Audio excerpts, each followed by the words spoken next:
नमस्कार, सुप्रभात। मैं लवीना स्वागत करती हूँ आपका ग्रह नक्षत्र और आप में। हिंदू धर्म में माघ मास का विशेष महत्व है। भगवान का महीना कहलाया जाने वाला ये महीना बड़ा ही पवित्र होता है। हमारे इस कार्यक्रम में हम आपको बताएंगे कि माघ मास में किया जाने वाला पूजा पाठ और मंत्र क्यों सफल होता है। साथ ही माघ मास में क्या मिलाकर सूर्य देव को जल चढ़ाएं जिससे कि आपको होगी उत्तम फलों की प्राप्ति। साथ ही माघ मास का आज के लिए क्या है वो महा उपाय जिससे आपके जीवन में आएगी सुख, समृद्धि और शांति। वर्ष का पवित्र माघ मास लाए सुख और समृद्धि की आस। माघ का दान कर्मों को बनाए महान। कैसे माघ मास का स्नान है हजारों पुण्य के समान। तो चलिए कार्यक्रम को आगे बढ़ाते हैं और स्वागत करते हैं प्रख्यात नक्षत्र गतान्वेषी डॉक्टर शंकर चरण त्रिपाठी जी का। त्रिपाठी जी, आपका स्टूडियो में बहुत बहुत स्वागत है। प्रणाम।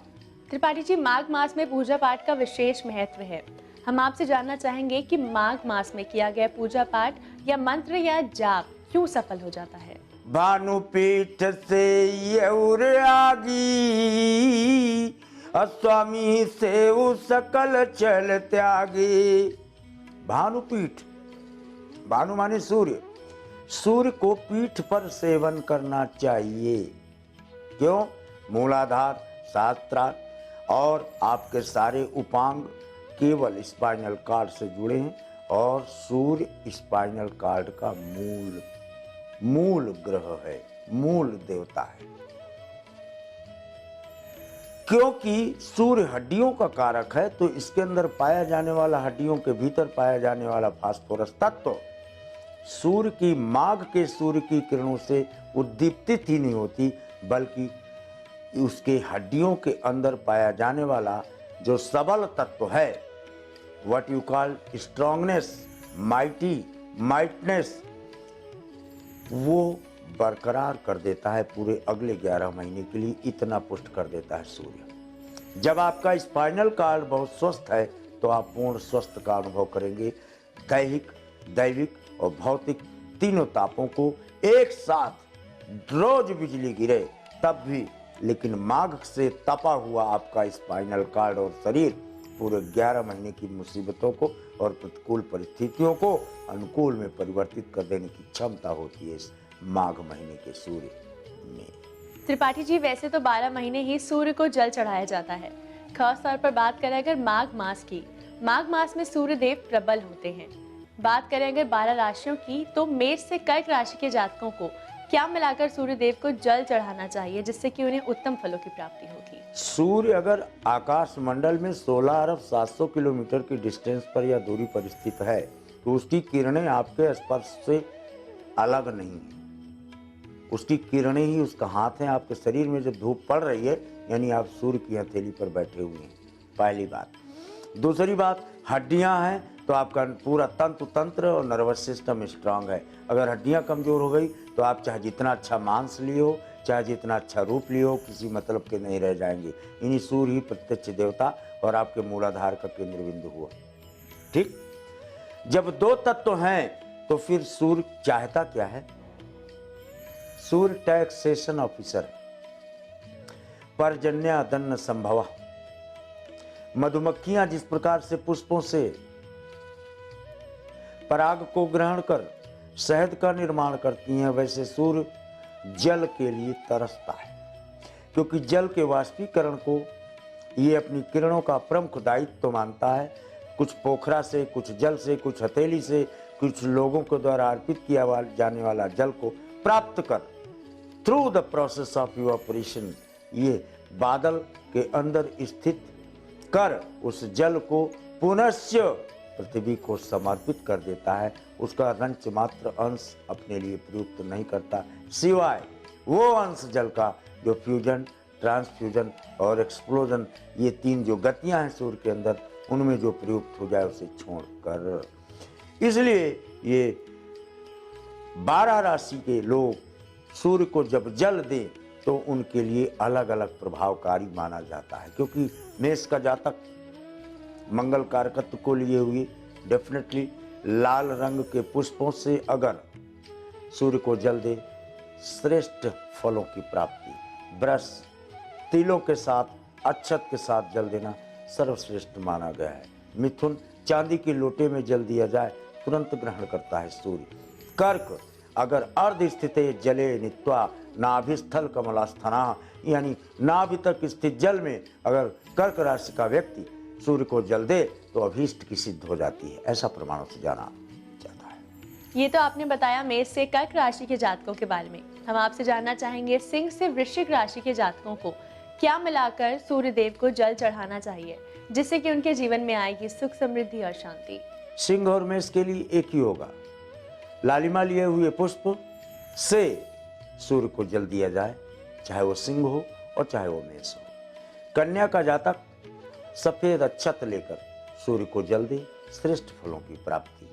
तुला का जातक काले तिलों के साथ सूर्य को जल दे, श्रेष्ठ फलों की प्राप्ति ही नहीं मनोकामना सिद्धि भी होती है इससे। वृश्चिक का जातक पाताल लोक की ऊर्जा प्राप्त करता है, इसलिए इस जातक को हमेशा पुष्प और चीनी यानी मीठा, तो इसमें पुष्पों के साथ, लाल पुष्पों के साथ वृश्चिक वाला जल दे तो फिर गुड़ और घी का हवन कर दे प्रदीप तन, तो फिर स्वास्थ्य और धन दोनों की प्राप्ति वृश्चिक प्राप्त कर लेता है। माघ मास में सूर्य देव को जल चढ़ाने का क्या महत्व है ये बता रहे हैं हमें त्रिपाठी जी।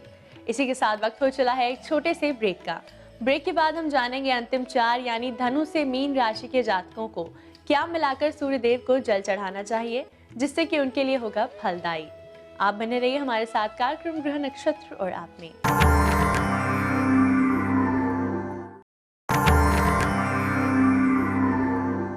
स्वागत है आपका ब्रेक के बाद ग्रह नक्षत्र और आप में। पतित पावन मास माघ मास की हम आज इस कार्यक्रम में बात कर रहे हैं। इस महीने में हमें किन चीजों का खास ध्यान देना चाहिए और कैसे होगी हमें उत्तम फलों की प्राप्ति, इस बारे में हमें बता रहे हैं त्रिपाठी जी। त्रिपाठी जी, ऐसे में बात करें अगर धनु से मीन राशि के जातकों के बारे में, इन्हें क्या मिलाकर सूर्य देव को जल चढ़ाना चाहिए जिससे कि इनके लिए होगा शुभ फलदायी। धनु वाला जातक सूर्य को जल देते समय मंत्र का जाप 21 बार अवश्य करे। सूर्य के मंत्र का जाप, क्योंकि शनि कारकत्व को प्राप्त करता है धनु में। मकर, बिल्कुल डीटो मकर राशि का जातक मंगल की मदद ले, यानी सूर्य को जल देते समय उस समय अग्नि, दीपक, अगरबत्ती, गुड़ घी का हवन कुछ भी अवश्य होना चाहिए, क्योंकि मकर अस्तोपि जायता। इसके बाद में कुंभ का जातक वही जो बृहस्पति के कारकत्व में है, यानी चमकती हुई चीजें जैसे चांदी की थाली में, चांदी के लोटे में, चांदी के गिलास में, चांदी के चम्मच से जल दिया जाए, लेकिन कम से कम 21 बार या 3 बार आहुतियां होती हैं जल की। इनको देने पर कुंभ का जातक श्रेष्ठ फलों की प्राप्ति कर लेता है। और मीन, जलेति मध्वा कर्कस्थ राशि मीनस्य वायु तप्रु प्रवीणा, यानी प्रवीणता, कुशाग्रता और ज्ञान के वर्धन के निमित्त मीन राशि का जातक कर्क की तरह नाभि तक स्थित जल में खड़े होकर सूर्य को जल दे तो अभीष्ट प्राप्त होता है, ऐसा प्रमाणों से जाना जाता है। ये तो आपने बताया कि 12 राशियों को किस प्रकार सूर्य देव को जल चढ़ाना चाहिए। हम आपसे जानना चाहेंगे कि माघ मास को शुभ बनाने के लिए क्या कोई खास उपाय है या खास मंत्र है जिससे कि हमारे जीवन में आएगी सुख, समृद्धि और शांति। मंत्र तो वास्तव में दे तो दे हम, लेकिन उसको धारण करने की शक्ति नहीं होती। और मंत्र को फिर जपने पर तो पहले जिह्वा को शुद्ध करने का मंत्र, लसत तरंग संग दूत भूत जात पात का, नवीन माधुरी दुरीण भक्ति चात चात का, ततांत दास वास हंस संसदाई कामदा, दुनो तुनो मनोमलम कलिंद नंदनी सदा। इस मंत्र से जीवा को शुद्ध करने के उपरांत सूर्य का जो मंत्र है, जो सूर्य का मंत्र, चाहे ओम घृणी सूर्य आदित्य और या ओम ह्रीं रवै नमः, इनमें से कोई भी मंत्र 21 बार एक सांस में जप कर तब सूर्य को जल देने पर अभीष्ट फलों की प्राप्ति सभी राशियों के लिए देखी गई है। माघ मास को शुभ बनाने का महा उपाय बताया हमें त्रिपाठी जी ने। इसी के साथ आइए जानते हैं हमारे पहले कॉलर का क्या प्रश्न है। गुरुजी प्रणाम। मैं जोधपुर से विजय सोनी बोल रहा हूँ। मेरी बिटिया का डेट ऑफ बर्थ 26 जुलाई 1987 है। प्लेस ऑफ बर्थ नागौर है, राजस्थान, और टाइम है 5:05 PM, नागौर, राजस्थान। बिटिया की शादी कब होगी गुरुजी जरा बताइए, और दूसरा उसकी नौकरी लगेगी या नहीं, कब लगेगी? शादी कब हो? मंगल के कारकत तो मार्स प्लेनेट तो ठीक अवस्था को प्राप्त है, लेकिन शनि तो द्वादश है। शनि जब द्वादश होगा तो 87 इंटू 27, 11, 7, 7, 14, यानी इनकी शादी 8 नवंबर 2017 और 8 दिसंबर 2017 इसके मध्य में फाइनल हो जाती है। टेंट बुकिंग चाहिए। जुड़ चुके हैं हमारे साथ अंतिम कॉलर, आइए जानते हैं क्या समस्या है इनकी। गुरुजी प्रणाम। मैं देहरादून उत्तराखंड से बोल रहा हूँ। मेरी जन्म तिथि 27 जून 1989 है। जन्म स्थान पौड़ी गढ़वाल। दिन में 1:30 बजे। मुझे ये बताइए कि मेरी सरकारी नौकरी कब तक लगेगी और किस क्षेत्र में मैं तैयारी करूँ? कन्या मीन रेवती, धरती में कोई भी ऐसी मुसीबत नहीं है जो आपको सरकारी नौकरी करने से रोक दे। भला प्रयास करना मत बंद करना। और कब तक शब्द का प्रयोग कर नहीं सकते, क्योंकि सरकारी नौकरी हद 40 साल तक ही आप दे सकते हैं आवेदन पत्र। इसलिए कोई चिंता का बिंदु नहीं है।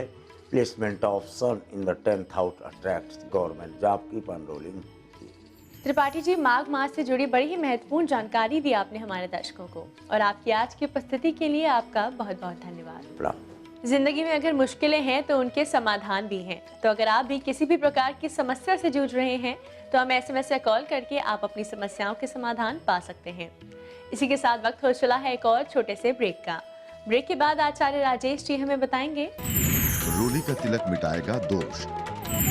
रोली के प्रयोग से मिटेंगे जीवन के रोष। रोली का तिलक बनाए स्वस्थ तन और मन।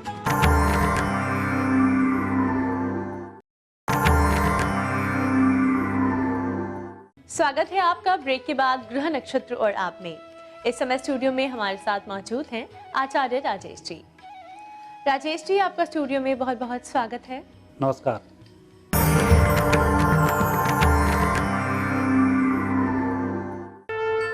माघ मास कृष्ण पक्ष सप्तमी तिथि गुरुवार का दिन है। शुभ समय प्रातः 9 बजे से 10:30 तक। राहु काल दोपहर 1:30 से दोपहर 3 बजे तक। आज चंद्रमा रहेंगे कन्या राशि में और दोपहर को होंगे तुला राशि में। राजेश जी, चल रहा है माघ मास और इस महीने पूजा पाठ का विशेष महत्व होता है। हम आपसे बात कर रहे हैं पूजा पाठ में प्रयोग होने वाली सामग्री की, और आज हम बात करेंगे रोली की। रोली का पूजा पाठ में क्या महत्व होता है और इससे कैसे होगी हमें सुख संपदा की प्राप्ति? देखो, कल हमने बात की कुमकुम की, आज हम बात कर रहे हैं रोली की। तो रोली का थोड़ा सा एक सूखा स्वरूप होता है। रोली के अंदर जो तत्व पाए जाते हैं उसमें थोड़ी सी हल्दी की भी एक विशेषता होती है। रोली का रंग भी थोड़ा सा अग्निमय इसका रंग होता है। रोली को जब हम मस्तिष्क पर लगाते हैं, रोली के माध्यम से लगा हुआ तिलक व्यक्ति के व्यक्तित्व में निखार लाता है। और कई प्रकार आपने देखा होगा जो कई लोगों को चर्म रोग हो जाते हैं, रोली के लगाने से चर्म रोग दूर होते हैं। रोली जब हम मस्तिष्क पर धारण करते हैं या रोली जब हम भगवान को चढ़ाते हैं तो ऐसे समय में पूर्व जन्म के किए हुए कर्म के जो दोष रहते हैं, यह दोष हमारे दूर हो जाते हैं। इसलिए रोली का इसमें विशेष महत्व होता है। और माता लक्ष्मी जी की कृपा से इस रोली को भगवान के मस्तिष्क पर रखाया जाता है। तब जाकर हमें रोली के जो हम तिलक लगाते हैं उससे उत्तम फलों की प्राप्ति होती है। ये तो आपने बताया रोली का क्या महत्व है। अब हम आपसे जानना चाहेंगे मेष से कर्क राशि के जातकों के बारे में। आज के दिन इनके लिए क्या खास है, कैसा रहेगा इनका दैनिक राशिफल? मेष राशि के व्यक्तियों के लिए समय बहुत अच्छा है। अच्छे आपको लाभ मिल रहा है। मंगल की आज विशेष कृपा होने के कारण स्थायी संपत्ति के कुछ ठोस निर्णय आप करेंगे और उसमें विशेष फलों की प्राप्ति होगी। वृषभ राशि के व्यक्तियों का दिन बहुत अच्छा है, लेकिन आपको जल्दबाजी पर आज नियंत्रण रखना होगा। धीमे धीमे कार्य करें और पहले एक सूची तैयार कर लें। सूचीबद्ध तरह से आप कार्य करेंगे, बहुत जल्दी सफल होंगे और अच्छे और अधिक काम आज कर पाएंगे। मिथुन राशि के व्यक्तियों के लिए आज का चंद्रमा थोड़ा सा कमजोर रहेगा। आपके मित्रों के द्वारा ही, आपके अधीनस्थों के द्वारा ही थोड़ी सी आपको परेशानी आ सकती है। आज अधिक समझाना होगा, वो कम उनको समझ में आएगा। साथ ही आप भी जिस काम को करेंगे आधे अधूरे कार्य होंगे, थोड़ा इसका ध्यान रखें। कर्क राशि व्यक्तियों का समय बहुत अच्छा है और उत्तम लाभ आज प्राप्त होंगे। कम मेहनत में अधिक सफलता के योग बनते हैं। रोली पूजा पाठ में तो प्रयोग आता ही है। हम आपसे जानना चाहेंगे कि रोली का तिलक हमारे लिए कितना लाभदायक है। आपने तिलक के कई प्रकार देखे होंगे। वैसे तो 84 प्रकार के तिलक अभी तक शोध में आए हैं। 84 प्रकार के तिलक लगाए जाते हैं। इसमें रोली का जो तिलक लगाया जाता है, यदि हम रोली को एक बिंदी के रूप में लगाते हैं, तंत्र शास्त्र में इसका विशेष महत्व होता है। जब हम कोई साधना करें, योग करें, ध्यान करें, प्राणायाम करें, तो ऐसे समय में इस रोली को गोल बिंदी के रूप में लगाया जाता है और ये हमारी साधनाएं सफल होती हैं। लेकिन प्रतिदिन की पूजा में जब भगवान को हम रोली लगाकर अपने मस्तिष्क पर रोली लगाते हैं, तो उस समय में रोली का जो तिलक होता है ये सीधा लगाया जाता है।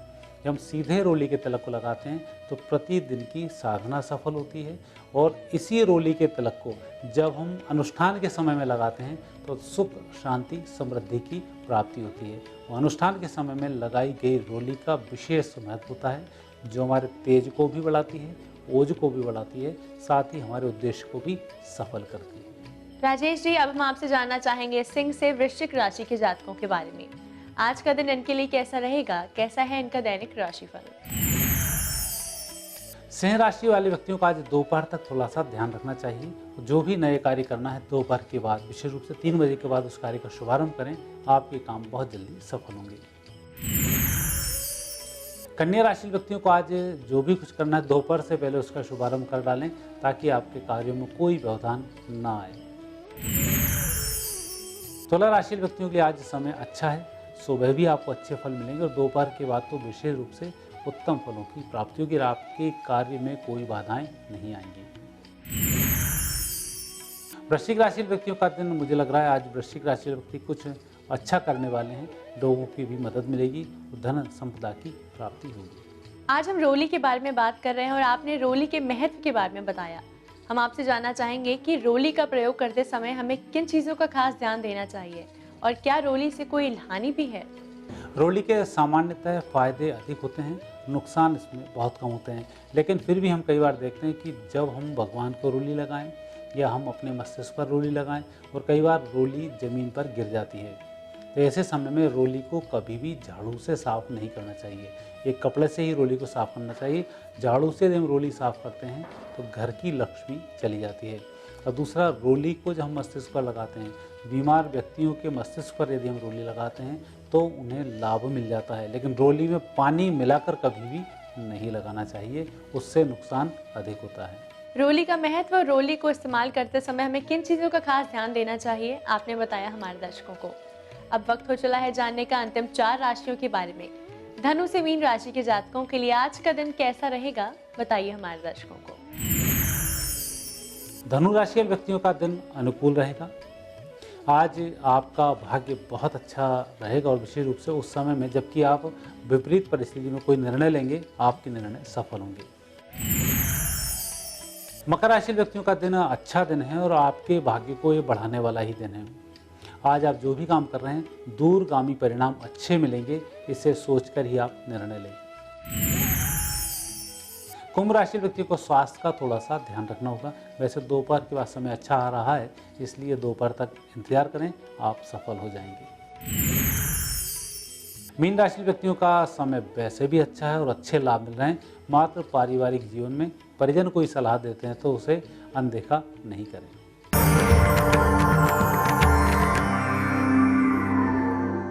राजेश जी, आपकी आज की उपस्थिति के लिए आपका बहुत बहुत धन्यवाद। धन्यवाद। दर्शकों, इसी के साथ वक्त हो चला है आज के एपिसोड को यहीं समाप्त करने का। कल फिर आपसे मुलाकात होगी इसी समय से चैनल पर। तब तक के लिए नमस्कार।